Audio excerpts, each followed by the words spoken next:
Hello guys and welcome back to the channel. Today I'm doing a quick review of this tiny little book, Show Your Work by Austin Kleon. This book is basically a sort of mini manifesto for the digital age. An argument for how and why you should share what you love with others on the internet. I had thought about making videos like this for years. I had thought about starting a channel about books and ideas that I was interested in and just sharing what I love in my daily life and what I'm passionate about, but I never did it. I never got around to it. And this book was instrumental in getting me started, and for that, I'm incredibly grateful. It got me to buy my website, it got me to start building a blog, it got me to really get over the fear of putting myself out there.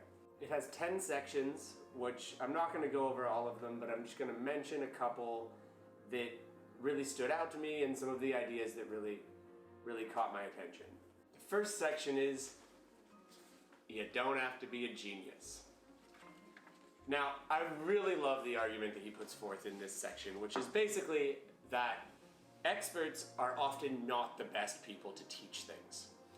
That the people who are at the pinnacles of a particular field don't even remember what it's like to not know the basics of that field.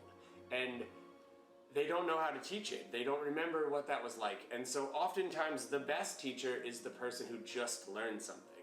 If you've just discovered something new that you're excited about, you are in the best place possible to teach that to other people that know nothing about it. This made me realize that all of human knowledge is built in these pyramid structures where there's people at the very top of each individual field that are doing the in-depth research, and then slowly from there it filters out to the general public, but it goes through a lot of stages along the way.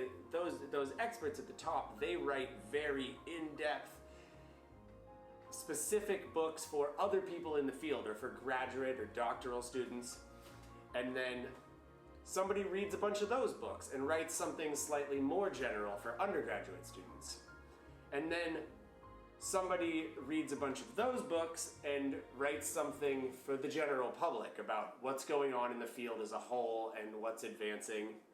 And then people read those books and they create blog posts about them, they create YouTube videos about them. Then the people that watch those, that have a slight curiosity in the field, go out and tell their friends about it who have no idea about the field at all. And then eventually that information soaks down into the general public where it catches the ear of some young person who then decides that she's going to go and study in that field and eventually climbs the pyramid and adds something to the top. And this cycle is how the entirety of human knowledge for our species moves forward.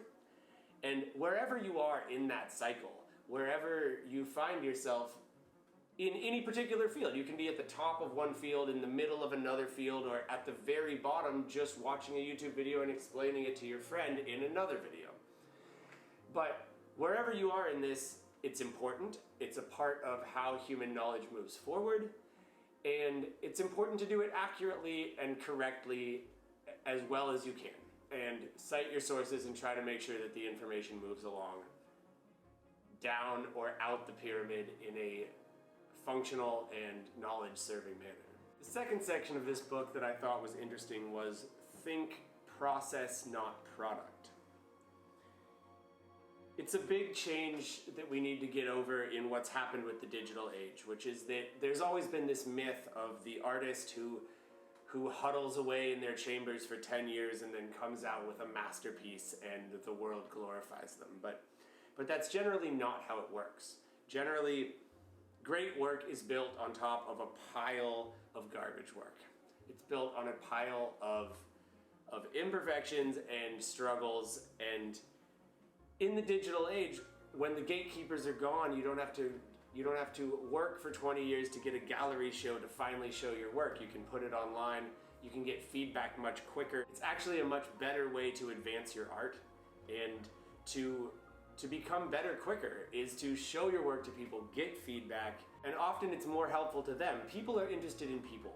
People are interested in process, and it'll be more helpful to other people on their artistic journey if you show them where you went wrong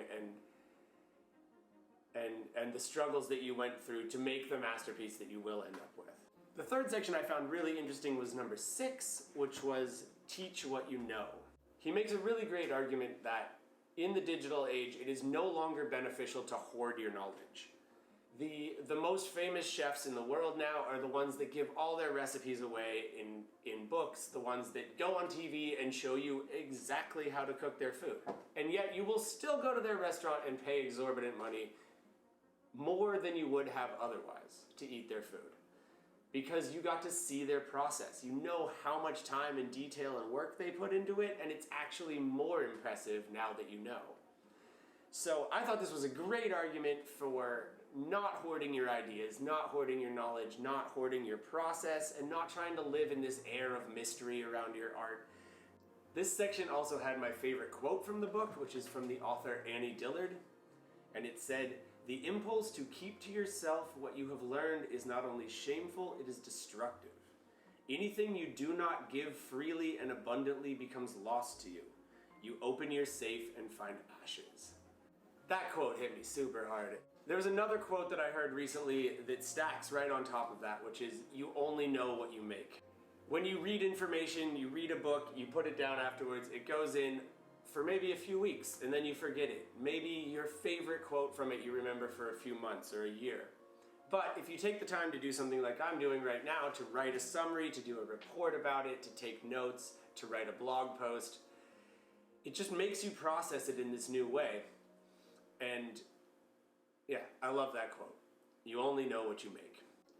That's it for this week. I highly suggest you pick up this book. It was, I guess I would say, life-changing for me, considering that I'm doing these videos, and I bought a website and I'm working on my blog, and really helped me get myself out there. So if you're at a point in your life where you feel a creativity inside of yourself that you want to share, where you feel things that you want to talk about, but you're scared of what people will think, you're scared of just putting it out there, he has really good arguments, and really good arguments from other really creative, successful people built into this book. And yeah, I think it's a great read. If you guys thought this was interesting, I'm going to be making new videos every single week, so you can hit that subscribe button, bells, whatever notifications, you guys know what to do. Until next time, have a great week, and thank you for watching.